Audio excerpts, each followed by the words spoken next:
This is Human Essence, and in today's video, I'm going to be speaking once again about the trials with regard to the murder of Florida University law professor Daniel Markel, who was gunned down by two hitmen in his own garage in 2014.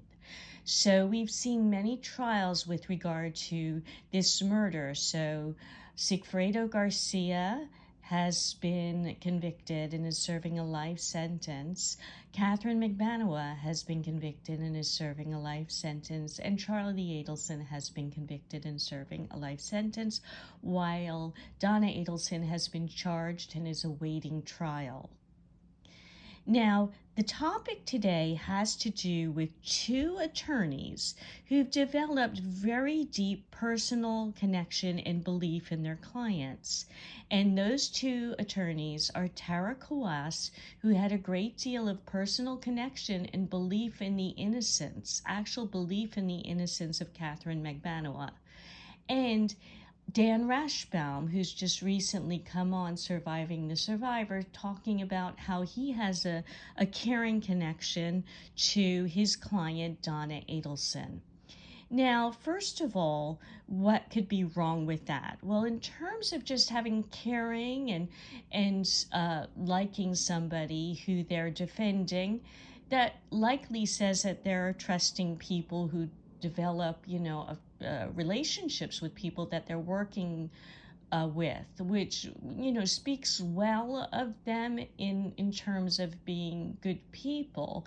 But the problem with that is not necessarily having those feelings about those clients.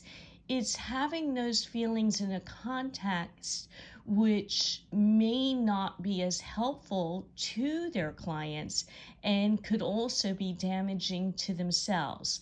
So you'll see in other kinds of fields, such as if somebody is a therapist, there are concepts where having an unconditional positive regard is truly helpful to their clients' growth. But then there would be things in place to protect the therapist from, becoming too involved in their clients' lives, and for them to be aware of their own impulses or becoming, needing to be needed, etc. There's boundaries set in the self-awareness and looking at, one's feelings becomes important, whereas nothing like that is in place for an attorney.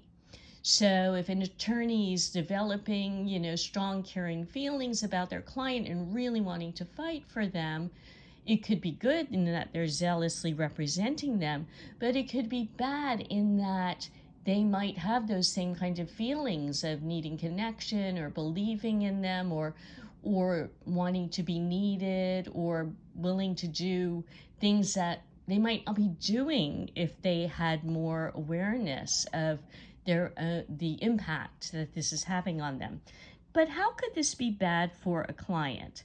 Well, if you look at somebody who's been charged with a crime, that person who may be facing dire consequences such as life in prison is more vulnerable than you can imagine, even though they may have committed a heinous act or been part of committing a heinous act.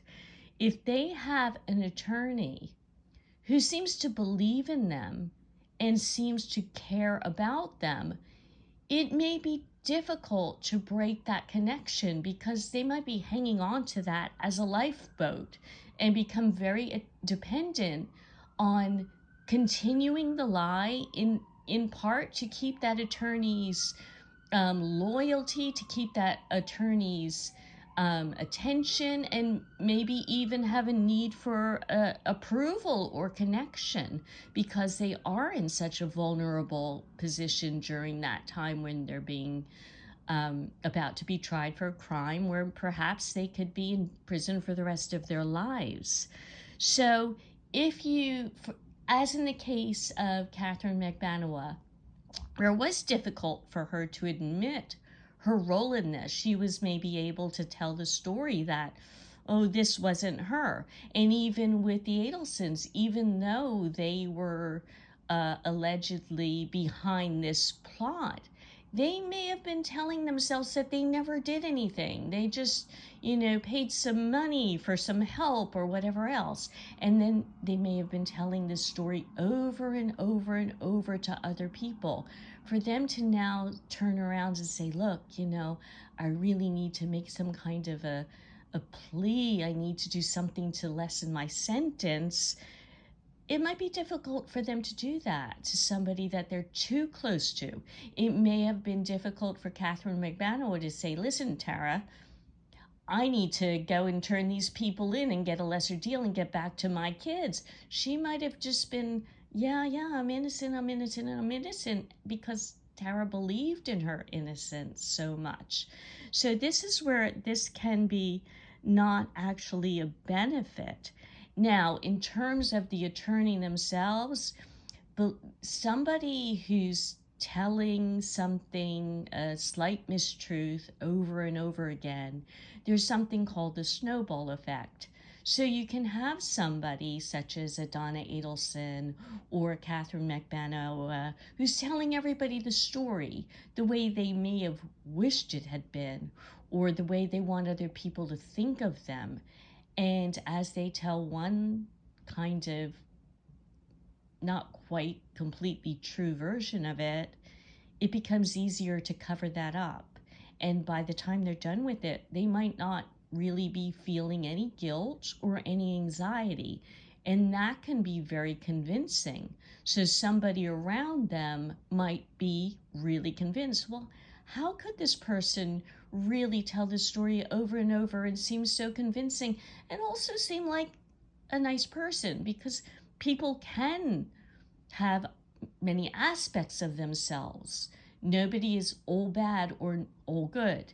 And the thing that is so surprising about this case, I think the reason that many people are interested in it, is that the family seem to be normal, have normal relationships with other people, and also seems like well educated and that they have everything. Like, why would they do this thing? Well, that's the facts. People can do terrible things and not walk around with a sign that says, I've got the potential to murder people, right? They don't announce it. Otherwise, nobody would get involved with them. So that's part of the thing that's so interesting about this case, is that they don't seem like that. Now, Dan Rashbaum said on Surviving the Survivor that Donna Adelson reminded him of his mother. I really doubt that, because this is a person who's, willing to see the good in people. And it seems like the Adelsons were really willing to see the worst in their son-in-law. So they were not trusting and open, even though they do seem to be dependent on him right now. Then again, maybe not. Thanks for listening, and celebrate uncertainty.